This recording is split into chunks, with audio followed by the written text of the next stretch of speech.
नमस्कार। भाषा ज्ञान पर आधारित हमारे चैनल हिंदी जगत में आपका स्वागत है। हमारा आज का वीडियो कक्षा 9वीं की पाठ्य पुस्तक क्षितिज भाग 1 के पद्य खंड के अंतर्गत श्री माखनलाल चतुर्वेदी जी द्वारा रचित कविता पाठ कैदी और कोकिला पर आधारित है। इस वीडियो में हम कविता के कवि परिचय, कठिन शब्द, विस्तृत व्याख्या एवं काव्य सौंदर्य की चर्चा करेंगे। तो आइए प्रारंभ करते हैं कवि परिचय से। देश प्रेम की गौरव गाथा के अमर नायक पद्मश्री माखनलाल चतुर्वेदी जी का जन्म 4 अप्रैल सन 1889 में मध्य प्रदेश के होशंगाबाद जिले के बाबई गांव में हुआ था। शिक्षा की बात करें तो इन्होंने सन 1905 में प्राइमरी टीचर्स ट्रेनिंग की। सन 1959 में सागर विश्वविद्यालय से डी.लिट की मानद उपाधि से विभूषित किए गए। विभिन्न भाषाओं जैसे संस्कृत, बांग्ला, गुजराती, अंग्रेजी आदि का घर पर ही अध्ययन कर इन्होंने अध्यापन कार्य शुरू किया। पत्रकारिता एवं साहित्य इनका कार्य क्षेत्र रहा है। भारत छोड़ो आंदोलन में ये सक्रिय कार्यकर्ता रहे हैं। बात करते हैं इन्हें प्राप्त पुरस्कारों की। सन 1943 में देव पुरस्कार, सन 1963 में साहित्य अकादमी पुरस्कार एवं पद्म भूषण पुरस्कार तथा अन्य विविध पुरस्कारों से इन्हें सम्मानित किया गया। इनकी प्रमुख कृतियों में हिम किरीटनी, हिम तरंगिणी, कला का अनुवाद, समय के पांव, युग चरण, समर्पण, माता आदि उल्लेखनीय हैं। एक नज़र डालते हैं इनकी साहित्यिक विशेषताओं पर। माखनलाल चतुर्वेदी जी की लगभग सभी रचनाएं राष्ट्रीय भावना से युक्त रही हैं। इनमें स्वतंत्रता की चेतना के साथ साथ बलिदान की भावना भी मिलती है। इन्होंने भक्ति, प्रेम और प्रकृति संबंधी रचनाएं भी लिखी हैं। भाषा शैली, इनकी कविताओं में शिल्प की अपेक्षा भाव को अत्यधिक महत्व दिया गया है। कवि ने परंपरागत छंदबद्धता और संस्कृत निष्ठ शब्दावली को छोड़कर आम जन की बोलचाल की भाषा के साथ साथ उर्दू फारसी शब्दों को भी काव्य में स्थान दिया है। इन्होंने मुक्त छंद में रचनाएं की हैं जिनका भाव पक्ष सबल है। 30 जनवरी सन 1968 में इनका देहांत हो गया। आइए देखते हैं कविता की विस्तृत व्याख्या।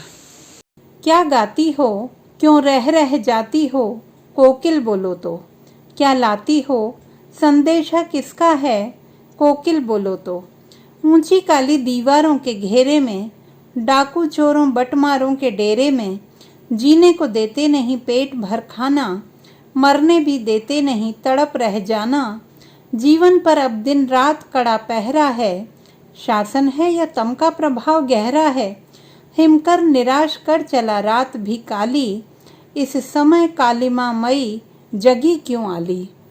शब्दार्थ: बटमार, राहगीरों को लूटने वाले, डेरे में, आवास में, पहरा, रखवाली, तम, अंधकार, हिमकर, चंद्रमा, आली, सखी, कालिमा मई, काली।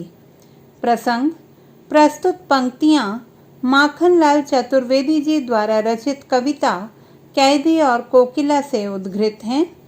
कवि अंग्रेज सरकार द्वारा भारतीयों के शोषण तथा स्वाधीनता सेनानियों के साथ जेल में किए गए अमानवीय व्यवहार तथा यातनाओं का मार्मिक चित्रण करते हैं। जेल में बंद उदास और एकाकी जीवन जीते हुए कवि कोयल की मधुर आवाज सुनकर कोयल से अपने मन का आक्रोश, दुख और अंग्रेज सरकार के अत्याचारों को व्यक्त करते हुए उससे इस दास्ता से मुक्ति का गीत सुनाने को कहता है। भावार्थ: जेल में बंद कवि कोयल से पूछता है कि हे कोयल, तुम क्या गाती हो? गाते गाते अचानक रुक क्यों जाती हो? अपने गीतों के माध्यम से क्या तुम किसी का संदेश लाई हो? जेल में स्वतंत्रता सेनानियों पर किए जाने वाले अंग्रेज सरकार के अत्याचारों को व्यक्त करते हुए कवि कहते हैं, हे कोयल, हमें यहाँ जेल की ऊंची काली दीवारों के बीच चोर लुटेरों के साथ कैद करके रखा गया है। हमें खाने के लिए पेट भर खाना भी नहीं दिया जाता। जेल के कर्मचारी हमें मरने भी नहीं देते। ऐसे में हम तड़प कर ही रह जाते हैं। यह कर्मचारी हम पर दिन रात कड़ी निगरानी रखते हैं। यह शासन है या घोर अन्याय? चारों ओर व्याप्त अंधकार में चंद्रमा भी हमें निराश कर चला है। आशा की किरण भी दिखाई नहीं देती। हे सखी, इस कालिमापूर्ण वातावरण में तुम क्यों जाग रही हो? विशेष अंग्रेजी शासन की दमनकारी नीति एवं जेल में बंद कैदियों को दी जाने वाली यातनाओं का वर्णन है। रह रह में पुनरुक्ति प्रकाश अलंकार है। तत्सम प्रधान शब्दावली है। कोयल के प्रति आत्मीय भाव प्रकट हुआ है। प्रश्न शैली का प्रयोग है। अनुच्छेद 2। क्यों हुक पड़ी वेदना बोझ वाली सी, कोकिल बोलो तो। क्या लूटा मृदुल वैभव की रखवाली सी, कोकिल बोलो तो। क्या हुई बावली अर्धरात्रि को चीखी, कोकिल बोलो तो। किस दावानल की ज्वालाएं हैं दीखी, कोकिल बोलो तो। शब्दार्थ: हुक पड़ना, चिल्लाना या चीख पड़ना। मृदुल, मीठा या मधुर। वैभव, दौलत, संपदा। वेदना, पीड़ा। बावली, पागल।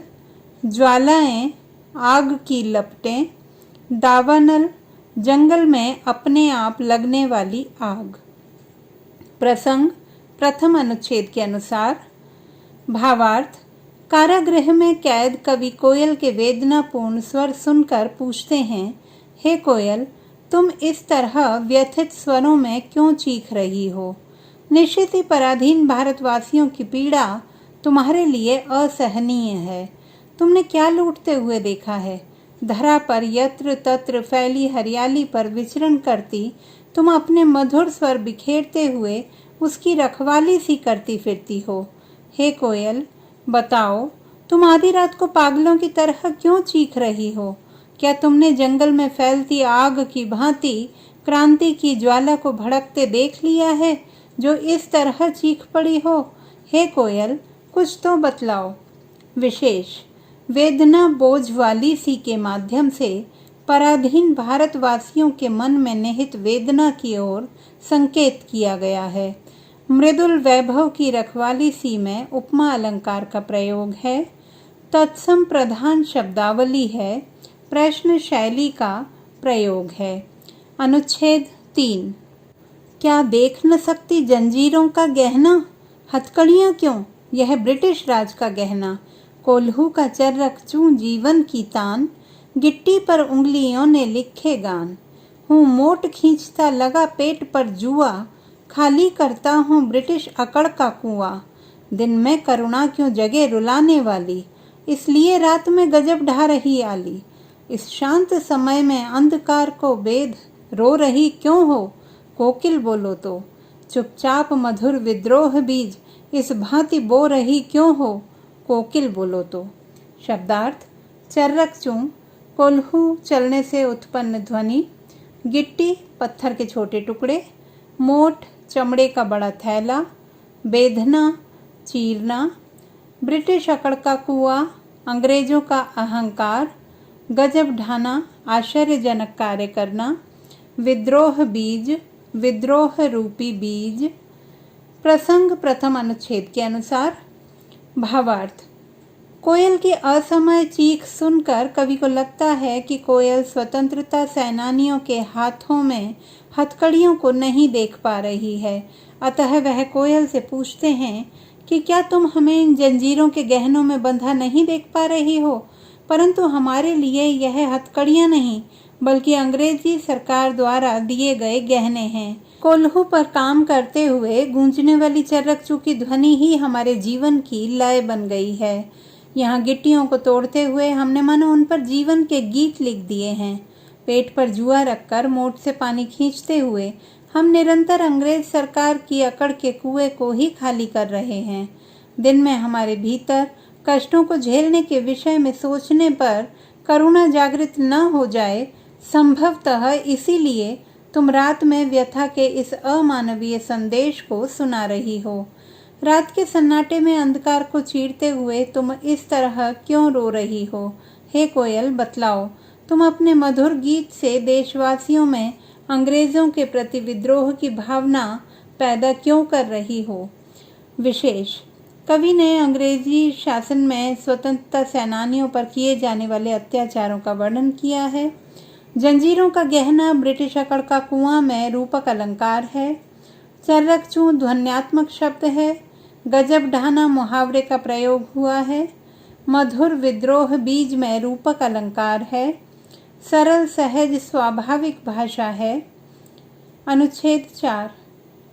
काली तू रजनी भी काली, शासन की करनी भी काली, काली लहर कल्पना काली, मेरी काल कोठरी काली, टोपी काली, कमली काली, मेरी लौह श्रृंखला काली, पहरे की हुंकृत की ब्याली, तिस पर है गाली ए आली।